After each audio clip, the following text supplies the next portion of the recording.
Hey tout le monde, Alicia, hey, up in here. Bon, cette vidéo, on va parler un petit peu de Miss Beyoncé. Ça fait plaisir que je fasse une vidéo sur Beyoncé parce que franchement, j'en ai pas fait beaucoup là sur ma chaîne.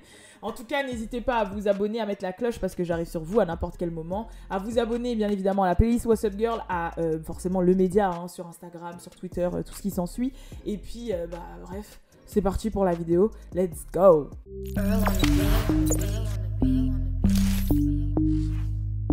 Real ass bitch, give a fuck about a nigga. Alors, comme vous le savez, il y a Beyoncé qui a fait sa réapparition, parce que Beyoncé, à chaque fois qu'elle fait une réapparition, c'est quand elle veut promouvoir quelque chose. Sinon, c'est vrai qu'elle est assez discrète, qu'elle poste des photos toujours en clic sur son Instagram, mais c'est vrai que c'est tout. C'est pas une artiste comme toutes les autres, où justement, elle va faire des stories, elle va montrer sa vie privée, on connaît un peu sa vie, comme un peu toute cette nouvelle génération d'artistes et de personnes. Du coup, d'ailleurs, dans une interview avec Harper Magazine, elle s'est exprimée sur ce côté-là. Mais on va y venir, vous inquiétez pas. Déjà, je voulais dire que oui, elle va revenir avec une nouvelle collection Ivy Park, du coup. Donc, vous savez que c'est sa marque, elle a en collaboration avec Adidas. Elle a déjà sorti plusieurs pièces. Et là, en fait, elle va sortir une marque, une collection là qui arrive, en plus spéciale pour ses 40 ans, parce qu'elle va avoir 40 ans, Beyoncé. Et oui, que le temps passe vite. Après, vous allez me dire, la plupart là des artistes, que ce soit Nicki Minaj, Beyoncé... qui d'autre va avoir Kim Kardashian, tout ça là, c'est c'est des quarantenaires maintenant. Mais bref, en tout cas pour vous dire que du coup là elle est en phase un petit peu de promotion. Et dans son interview du coup avec Harper Bazaar, elle s'est vraiment livrée et j'ai vraiment trouvé son interview vraiment intéressante. Si vous voulez aller la lire en entier, franchement allez-y, parce que là je vais vous reporter un petit peu les grosses lignes, mais franchement elle est vachement inspirante, vachement intéressante et c'est voilà. En gros le principe de l'interview, c'était que Beyoncé parle de, comme elle va avoir 40 ans, de tous ces décennies à chaque fois, de ses 0 à 10 ans, plus de 10 ans à 20, plus de 20 à 30 et maintenant de 30 à 40 et ce qu'elle pense que ça va être sa prochaine décennie en fait. Et ce qu'on apprend pendant l'interview, en fait on apprend plusieurs choses. La première chose, c'est que oui, elle revient très bientôt avec un projet, que ça fait 1 an et demi qu'elle est en studio, que franchement, elle a l'impression que là, quand elle fait de la musique, elle a l'impression qu'elle est revenue à la première fois qu'elle a commencé à faire de la musique à 9 ans.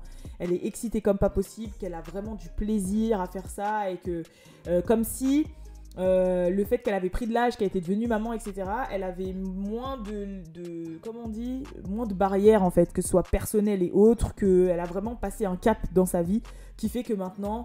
voilà, elle respecte plus les règles, elle s'en fout. Elle a dit maintenant les règles et tout. Elle a dit, je pense que je les ai assez respectées dans le game et dans l'industrie maintenant pour pouvoir voilà, j'ai assez travaillé, j'ai assez donné, j'ai assez fait mes preuves, j'ai assez fait en sorte de casser les barrières, de les respecter parfois pour pouvoir les casser ensuite, etc. Elle a fait, j'ai trop fait de travail pour que maintenant je puisse enfin kiffer ma life et faire ce que j'ai envie de faire. Donc voilà, donc franchement elle a vachement bien vendu son prochain projet et j'attends avec impatience. Forcément on connaît un peu son enfance, hein. Elle a commencé à chanter très tôt, à faire des trucs très tôt. Elle explique forcément oui, que ses inspirations d'où elles viennent, sa maman, le salon de coiffure de sa maman. Elle explique aussi que pendant il y avait une anecdote qu'elle a racontée que j'ai vachement trouvé intéressante. C'était que en fait à 19 ans, quand elle a commencé à avoir des formes et prendre du poids, elle a reçu énormément de critiques, que même quand on lui envoyait des pièces pour pouvoir faire des shootings ou etc., elle ne rentrait plus dedans, et que du coup elle avait vraiment commencé à avoir plus confiance en elle et à se sentir très très très mal dans sa peau, et qu'elle a décidé c'était à ce moment-là qu'elle avait décidé d'écrire le single Bootylicious en fait, ce fameux single DJ na na na. Bon, en gros, c'est l'hymne pour les meufs qui ont un petit peu de fesses et de forme. Et du coup, c'était de là qu'avait découlé Bootylicious, parce qu'elle s'est dit, voilà, j'ai des formes, j'ai des fesses, j'ai des trucs, et autant prendre le contre... je sais pas comment on dit, mais vous avez compris, et faire Bootylicious. Et ça, j'avais trouvé super cool comme anecdote. Et elle a raconté autre chose. Ah oui, l'interview est vachement axée aussi sur la beauté et le fait de prendre soin de soi. Parce qu'elle a expliqué que justement, par rapport à sa carrière et tout, qu'elle s'était carrément oubliée, que ok, on la voyait belle gosse sur scène, sur les covers, sur les machins et tout, mais qu'en réalité, elle dit, excusez, mais les tonnes de maquillage, à faire des tournées entières, à suer, les fers à lisser, les trucs chauds sur ma tête, les perruques, comment ça s'appelle, les teintures, le fait de pas dormir, parce qu'elle disait que pendant presque 10-15 ans de sa vie, elle souffrait d'insomnie, qu'elle n'arrivait pas à dormir, qu'elle ne dormait pas, que le stress, les trucs sur mes épaules, les machins, tout ça. Et elle a dit que en fait, le temps qu'elle avait pris pour elle, là, et surtout aussi pendant le confinement, elle a appris à ressaimer et à trouver des trucs. Et elle a dit, franchement, ça m'a fait énormément de bien. Et que ça lui a donné des idées pour un prochain business. Et donc, du coup, maintenant, elle a une ferme. Déjà, elle a dit, ce qui l'a aidé contre le stress, l'anxiété, le fait de dormir, l'aider à dormir, etc., c'était la CBD. Donc maintenant, sachez que Beyoncé fume de la CBD. Ou consomme, parce que la CBD, ça peut être en plein de trucs, ça peut être en tisane, ça peut être en plein de trucs. Mais en tout cas, sachez que Beyoncé fume de l'herbe. C'est sans le THC là. Oui, c'est sans le THC, je sais. Franchement, t'as niqué ma phase là. Franchement, j'ai dit 15 fois qu'elle fumait de la CBD, les gens savent que c'est pas. Sinon, j'aurais dit elle fume de la weed. De toute façon, elle a le droit, hein. Je pense qu'elle l'a déjà fait. Hein. Mais dans le sens où, voilà, non. Donc, sachez que, voilà, c'est une consommatrice de CBD.